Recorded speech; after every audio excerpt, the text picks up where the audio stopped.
The one thing we have to discuss on this one really quickly is NAB being cancelled. How shocked are we all? Not at all. And do we believe IBC will go ahead, go around the tables, and should it go ahead? I'm going to start with Eric. Go. Look at my shocked face. No, it was, That's great content for a podcast. And yeah, exactly. Well, great face for radio, but the important part was we were all hopeful, and you want to believe it's true, but it was literally, it's just too much. How do you put 50, 60,000 people together? Do you bring them into a room? It's just too many things.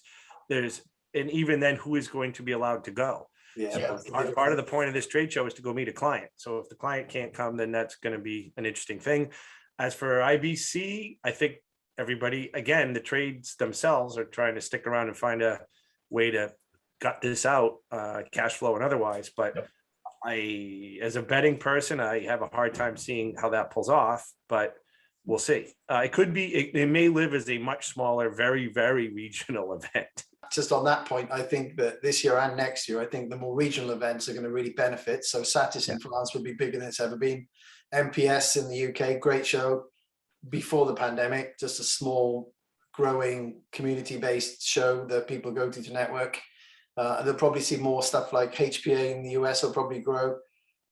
But yeah, so I'll just put my money on IBC not happening. And it'll be 2022 going on again. That's my view. For us, it's a big show that drives sales pipeline, but not surprised.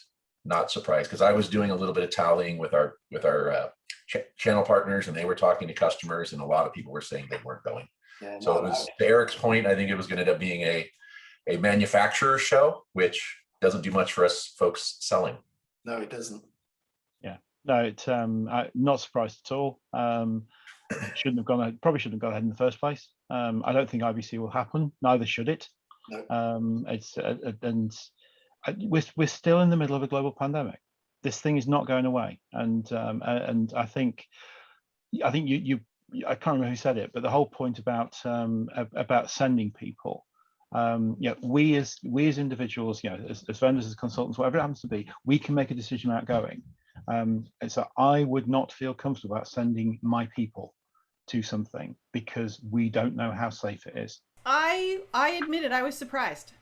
I thought they had committed and they were going to just sort of make people get their shots and make people get tested every day. If they didn't get the shot, really just lean into that whole being the police of the medical situation. The answer to your question is, I was surprised that they committed so long and then at the bitter end backed out. I don't know that there's a right answer. I don't begrudge them taking so long to make that decision because it's just bizarre. No, at some point you have to put a line in the sand so that people can do their own planning, and especially, the dirty secret on this one is that a lot of people and vendors who are going to NAB until this week or are going to IBCs because they have money invested in it already that they cannot get back.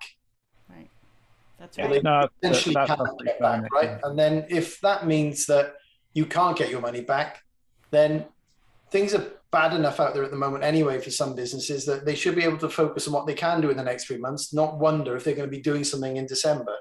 Yeah. They should put all their energies into doing something positive rather than thinking, is something going to go ahead? Shall we plan for it? And waste cycles and resource and money planning for something that potentially, realistically, isn't going to go ahead. So I don't think it's fair of the show organizers to leave it so late because it takes all our time and resource planning and being in limbo when we could be doing something far more productive and positive for our businesses in that period of time.